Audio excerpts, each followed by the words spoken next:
Perturbadoras, aqueles sentimentos que te afligem, te derrubam. Como lidar com uma coisa como essa?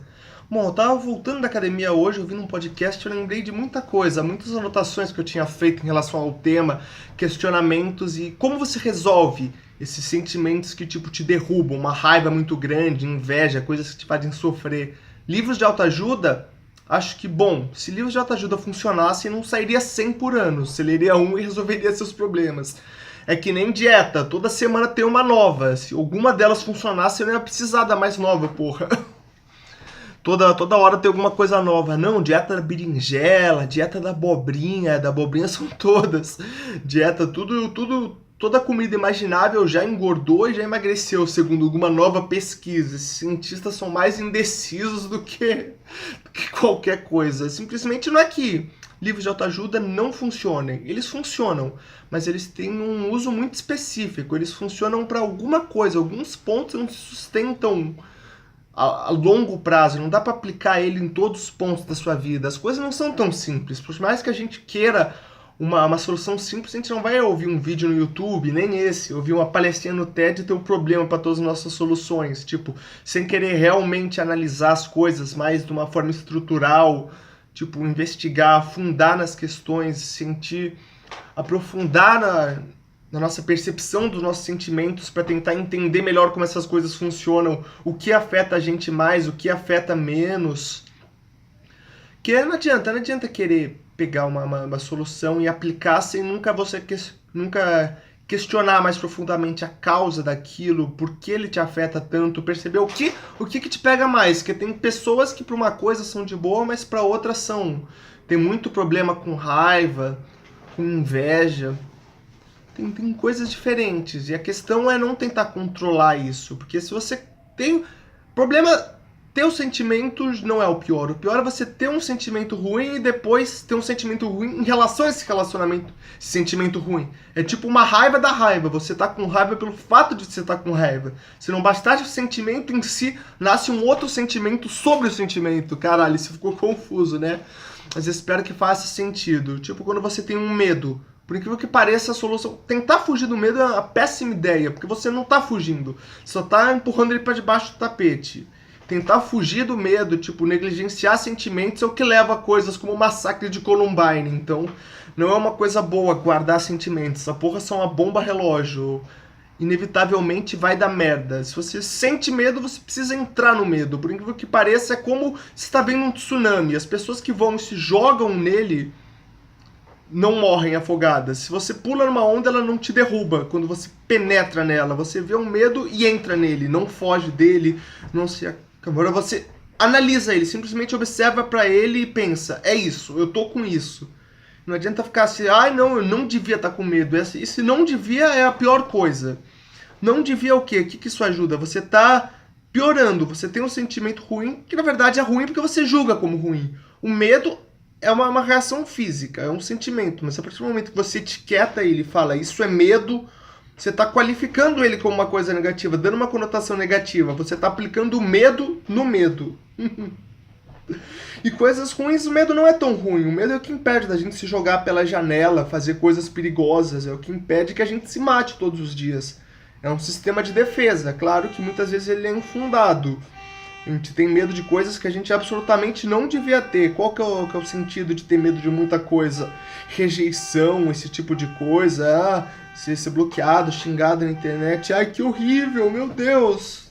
A não ser quando você analisa, se as pessoas parassem e pensassem, visualizassem a pior situação possível que pode acontecer, eles vão ver que nunca é tão ruim assim, a não ser que você morra. As coisas que a gente tem medo, se acontecessem, o medo que a gente tem é pior do que a própria situação. Se acontecesse, seria menos pior do que ficar carregando esse tipo de coisa.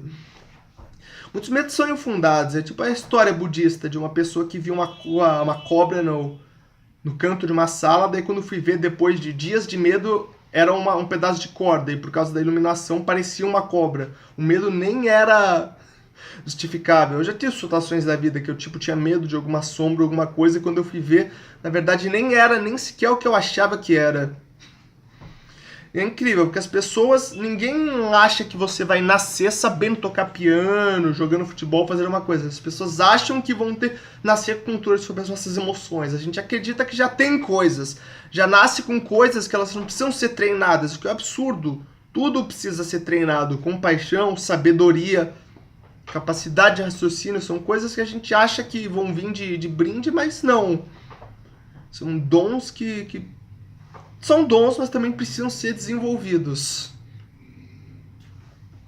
E é meio paradoxal, porque é uma frase do podcast. A partir do momento em que você fala, eu sou ansioso, você não é mais. Se você tem uma percepção de uma coisa, se você consegue perceber um sentimento enquanto ele está acontecendo, porque depois todo mundo percebe, mas se você pega ele na hora, você já tá um passo distanciado dele, você consegue analisar ele, entender ele, tipo, fazer uma engenharia reversa e ver da onde ele veio, quais são as reações físicas que ele causa, o que conteúdo mental ele gera.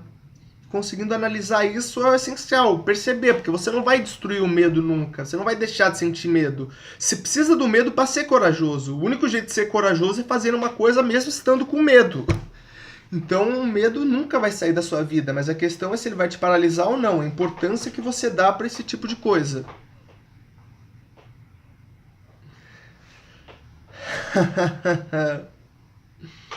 E outro ponto, tá vendo as anotações aqui, as historinhas, as histórias que a gente cria em relação a uma situação, as justificativas que a gente dá pro medo, pros sentimentos, são a pior coisa. Eles afastam a gente da real causa. Criar uma história, não, eu tô mal porque a pessoa fez aquilo, porque a pessoa faz isso, porque tem uma história. As historinhas sim são infundadas também, são coisas que muitas vezes não tem nenhuma lógica por trás, são ficções. A nossa cabeça tem uma capacidade criativa muito mal usada para ficar criando historinhas, teorias de conspiração. O mundo tá te sabotando, sempre tem gente que acredita em umas loucuras dessa. Não, acho que o mundo tem coisa melhor para fazer do que sabotar algum Zé Mané brasileiro. Se fosse norueguês, pelo menos. Legal. Isso sequer fez sentido.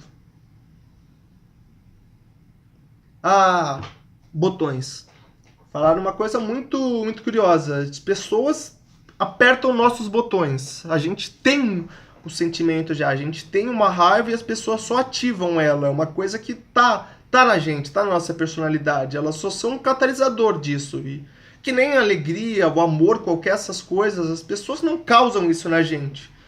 Eles acessam coisas que já fazem parte da nossa personalidade. Elas só são o gatilho para ativar essas coisas.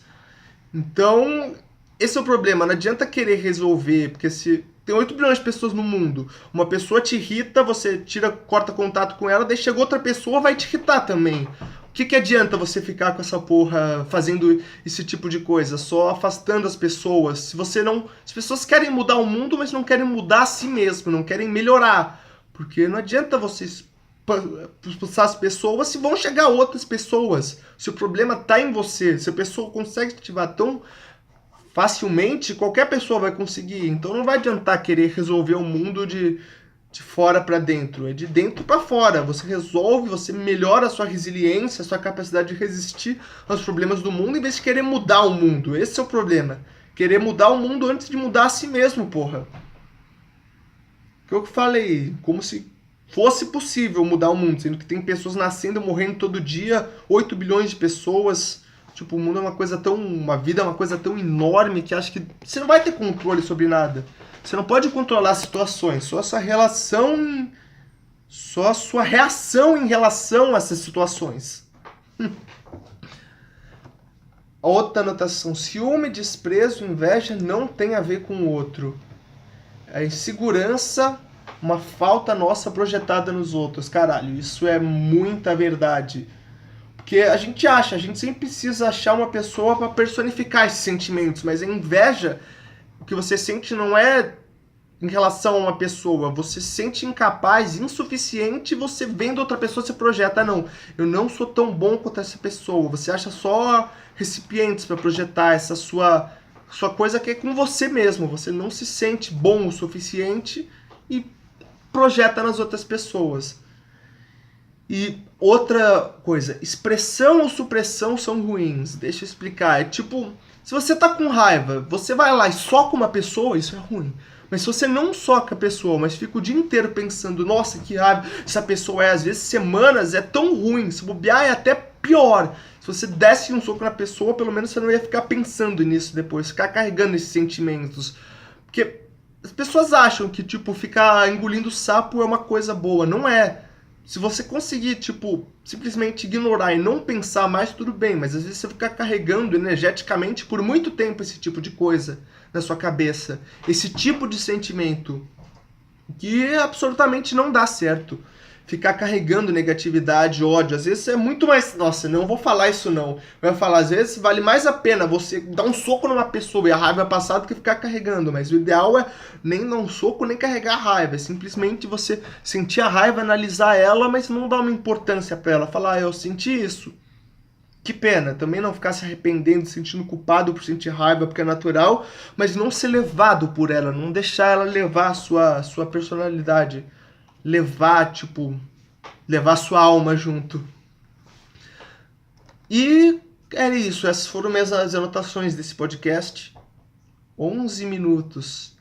Sem um corte, hein? Não vou editar, não. Eu acho a edição uma farsa. A edição é um artifício. Você não tá conversando com alguém que separa pra editar. Ah, não, desculpa, se eu voltar no tempo e refazer essa frase retroativamente. Essa porra não existe. A vida não é assim. Você não tá numa palestra e você... vou cortar, vou voltar. E claro que não ter cortes é uma escolha estética e não uma desculpa pra justificar a minha vagabundagem e preguiça de editar essa porra. Com certeza. Pesquisas comprovam que 92% das pessoas que desistiram do YouTube fizeram o tal porque tinham preguiça de editar, porque editar é muito chato. Isso aí, vou esperar chegar em 12 minutos, sabe por quê? Porque eu odeio números imperfeitos. 12